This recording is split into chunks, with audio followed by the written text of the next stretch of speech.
Good morning class. आज हम सभी बात करेंगे। आज का जो हमारा नया टॉपिक है वो है पॉल्यूशन। और पॉल्यूशन कहाँ होता है ये हम सभी जानते हैं कि हमारे पर्यावरण में जो आज एक बहुत बड़ी चुनौती या समस्या के रूप में हमारे सामने खड़ा हुआ है वो है पॉल्यूशन। ठीक है बच्चों, पर्यावरण क्या है ये हम जानते हैं कि हमारे आसपास जो भी चीज़ें हमें दिखाई दे रही हैं या जिन भी चीज़ों के साथ हम अपने जीवन को यापन कर रहे हैं वो सारी चीज़ें क्या हैं, पर्यावरण के अंतर्गत आती हैं। चाहे इसमें फिज़िकल हो या फिर मटीरियलिस्टिक हो। फिज़िकल का मतलब क्या होता है, जैसे कि जंगल, ज़मीन, नदियाँ, पहाड़, ये सारी चीज़ें क्या हैं, फिज़िकल वर्ल्ड के अंतर्गत आती हैं। और मटीरियलिस्टिक या मैन मेड चीज़ें क्या क्या हैं, जैसे कि जो बड़ी बड़ी बिल्डिंग्स हैं, ब्रिजेस हैं, सड़कें हैं, ये सारी चीज़ें क्या हैं, मानवकृत हैं। तो ये भी कहीं ना कहीं पर्यावरण का हिस्सा है। तो आज हमारा जो डिस्कशन होगा वो होगा पॉल्यूशन पर, कि आखिर ये पॉल्यूशन किस तरह से हमारे सामने एक चुनौती बना है। और डिस्कस करेंगे हम आज की क्लास में कि प्राकृतिक जो पॉल्यूशन है या जो मानवकृत पॉल्यूशन है उसके बारे में डिस्कस करेंगे। तो चलिए आज की क्लास हम शुरू करते हैं। इट्स इन्वायरमेंटल इफ़ेक्ट, पर्यावरण पर जो प्रदूषण का प्रभाव है उसके बारे में हम जानेंगे कि environmental pollution is increasing gradually and causing serious impact on living organisms including humans.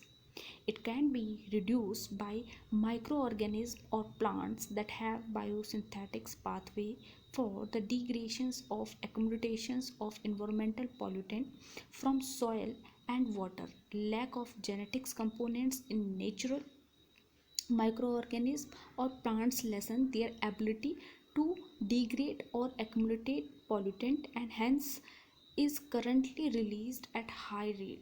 Recent advances in CRI SPR case 9 technology have been used to edit the genome of microorganisms or plants in order to improve the uh, gradations and accumulations efficiency to a higher rate for controlling environmental pollutions. We discuss recent development in CRI SPR case 9 based on microorganism and plants genome editing for meditate or environmental pollutions in order to clean our environment for healthy animal life on earth. देखो बच्चा, यहाँ पर एक report जारी हुई जिससे हमें पता चलता है कि जो हमारे वातावरण में जो प्रदूषण है वो किस लेवल तक बढ़ते जा रहा है। और जो हमारे ऑर्गेनिज्म है, ऑर्गेनिज्म का मतलब होता है जो वातावरण से हमें शुद्ध रूप से प्राप्त हुई थी या मानवीकृत थी, जिसमें किसी भी तरह का मिलावट नहीं था। जैसे कि हम देखते थे खेती कुछ टाइम पहले जो होती थी वो बहुत ही प्योरीफाइड तरीके से होती थी, उसमें किसी भी तरह का केमिकल यूज़ नहीं होता था। उर्वरक चीज़ों से या बायोगैस की तरह से वो हम किसी भी फसल को उगाते थे तो एकदम प्योरीफाइड था, शुद्ध था। लेकिन आज के टाइम में वो ऑर्गेनिज्म कहीं ना कहीं ख़त्म होते जा रहा है, उस पर भी पॉल्यूशन का इफ़ेक्ट दिख रहा है। अब हम बात करेंगे कि जो ह्यूमन पॉल्यूशन है उसमें क्या क्या चीज़ें हैं। तो आइए आगे की स्लाइड में हम डिस्कस करते हैं। अगर इन्वायरमेंटल पॉल्यूशंस की एक छोटी सी डेफिनेशन हम दें तो इस डेफिनेशन होगी the contaminations of the physical and biological components of the earth or atmosphere system to such an extent that normal environmental process are advisably affected. हमारा जो फिज़िकल और जो बायोलॉजिकल कंपोनेंट्स हैं, फिज़िकल का मतलब क्या है, जो भौतिक रूप से हैं, और एक जो जैविक रूप से है, इसको कहीं ना कहीं वातावरणीय इस पृथ्वी को, उसके एटमॉस्फेयर सिस्टम को कहीं ना कहीं पॉल्यूशन ने बहुत ज़्यादा प्रभावित किया है। यहाँ पर आप कुछ इमेजेस देख रहे हैं बच्चों, ये देखिए जो हमारी पृथ्वी थी वो पहले कैसी होती थी, और जब पॉल्यूशन बढ़ा तो उससे देखिए किस तरह से हमारी पृथ्वी एक विनाश या कहीं सारी परेशानियाँ या चुनौतियाँ हमारे सामने खड़ी कर रही है। तो इस इमेज में आप आइडिया लगा सकते हैं कि पॉल्यूशन से हमारे वातावरण पर या ह्यूमन लाइफ पर किस तरह से इफ़ेक्ट पड़ता है। अब हम बात करेंगे कि जो टाइप्स ऑफ इन्वायरमेंट पॉल्यूशंस के बारे में डिस्कस करेंगे। वैसे तो काफ़ी टाइप्स के होते हैं, लेकिन आज की क्लास में हम मेनली 3 कंपोनेंट्स पर बात करेंगे। इनमें से पहला जो है वो है एयर पॉल्यूशन, दूसरा है वाटर और तीसरा है सॉइल पॉल्यूशन। क्या होता है एयर पॉल्यूशन? अब हम जानते हैं कि हम जो अपनी डे टू डे रूटीन में जिस तरह से अननेसेसरी धुआं जो प्रदूषण फैला रहे हैं, वो क्या है, कहीं ना कहीं हमारे वातावरण में, हमारी ऑक्सीजन में घुलता जा रहा है, और वो क्या है, एयर पॉल्यूशन के अंतर्गत आता है। वाटर पॉल्यूशन क्या है, जो हम नदी नालों में अपने सीवर का पानी या अपने घर का जो गार्बेज है वो हम फेंक रहे हैं, वो नदियों में बहा रहे हैं, तो वो क्या है, वाटर पॉल्यूशन है।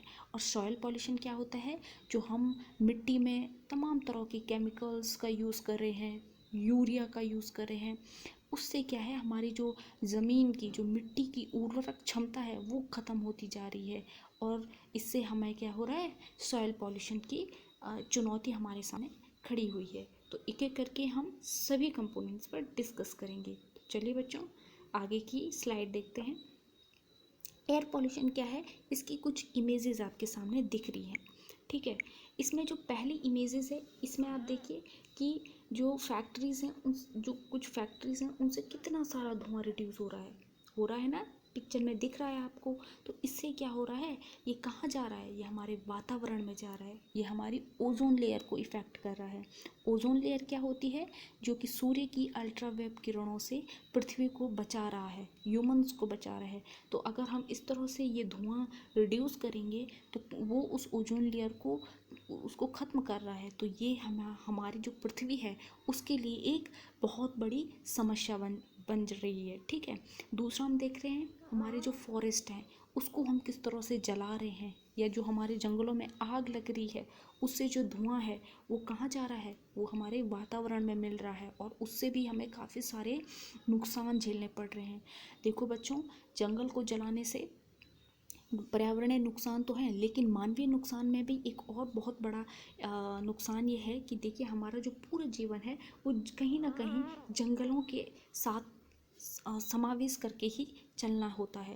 जैसे कि ऑक्सीजन हमें कहाँ से मिलती है, जो हम शुद्ध वातावरण से, हम कहते हैं ना कि सुबह उठ के अच्छे से हमें ब्रीथिंग करनी चाहिए, एक्सरसाइज करनी चाहिए। कहीं ना कहीं वो हवा, वो शुद्ध वातावरण, शुद्ध जल हमें कहाँ से प्राप्त होता है, वो जंगलों से प्राप्त होता है। इस तरह अगर हम जंगलों को जला देंगे तो वो कहीं ना कहीं क्या करेगा, इफ़ेक्ट करेगा हमारे ह्यूमंस लाइफ को, और हमारी पृथ्वी को विनाश की ओर ले जाएगा। शहरों में आप देखते होंगे किस तरह से फैक्ट्रीज क्या करती हैं, धुआं, जैसे कि अगर एक बहुत ही खतरनाक जहरीली गैस के बारे में बात करूं तो क्लोरोफ्लोरोकार्बन, ठीक है। वो ये जो गैस है ये क्या करती है, हमारे ओजोन लेयर को बहुत तेज़ी के साथ क्या कर रही है, ख़त्म कर रही है। तो इस पर भी हमें चिंताजनक विषय है, और इसको किस तरह से कम किया जाए इसके बारे में हमें जानकारी होनी चाहिए। तीसरा हम देख रहे हैं सबसे बड़ा और सबसे इम्पोर्टेंट, जो व्हीकल्स से, ठीक है, जो हमारे व्हीकल्स हैं, यहाँ पर इस इमेज में दिख रहा है कितना सारा धुआं ये गाड़ी छोड़ रही है, और ऐसे न जाने कितनी कार हमारे देश में है, या कितने व्हीकल्स हैं जो क्या कर रहे हैं, पर डे कितना धुआं हमारे वातावरण में मिल रहा है। ये एक समस्या बनी हुई है, और कहीं ना कहीं हमारे पर्यावरण में, हमारे वायु में ये सारी चीज़ें मिलकर हमें, इंसान को तो ख़त्म कर रही हैं, लेकिन साथ साथ जीवों, जो जीव जंतु हैं, जो हमारा पूरा इकोसिस्टम है उसको इफ़ेक्ट कर रहा है। तो ये एक बहुत बड़ी समस्या हमें देखने को मिलती है। तो ये जो हम धुआं अननेसेसरी फैला रहे हैं, इसको हमें क्या करना है, ख़त्म करना है, ठीक है। अब आगे स्लाइड देखते हैं। देखिए कहाँ से ये रिड्यूस हो रहा है एयर पॉल्यूशन में, हम इसको देखते हैं। Each year million of tons of toxic pollutions are released into air from both natural and man made sources, ठीक है। नेचुरल और मैन मेड्स यानी कि जो ह्यूमन, मानवकृत जो पॉल्यूशन है उसमें क्या क्या चीज़ें हैं, जैसे कि ये देखिए फैक्ट्री है, वहाँ से धुआं निकल रहा है। जो हम सीवर से जो हम देखते हैं अपने घरों से या फैक्ट्रियों से जो गंदा पानी निकलता है वो कहीं ना कहीं प्रभावित कर रहा है। जो व्हीकल्स हैं उनसे जो धुआं निकल रहा है और जो हम फॉरेस्ट फायर कर रहे हैं, ये सारी चीज़ें क्या है, मैन मेड है। ठीक है, ज़्यादातर अमूमन चीज़ें, जब जंगलों में भी आग कौन लगाता है, कुछ तो नेचुरल कॉज होते हैं, लेकिन ज़्यादातर क्या करते हैं, कोई मनुष्य ही जंगलों को जलाता है। या माचिस की, जैसे आपने देखा होगा कि बहुत सारे लोग काफ़ी केयरलेसली जंगलों में आग लगा देते हैं सूखे पत्तों पर, तो वो आग फैल जाती है, जिससे कि क्या होता है, हमारे पर्यावरण को क्षति पहुंचती है। अब देखिए वाटर पॉल्यूशन क्या होता है।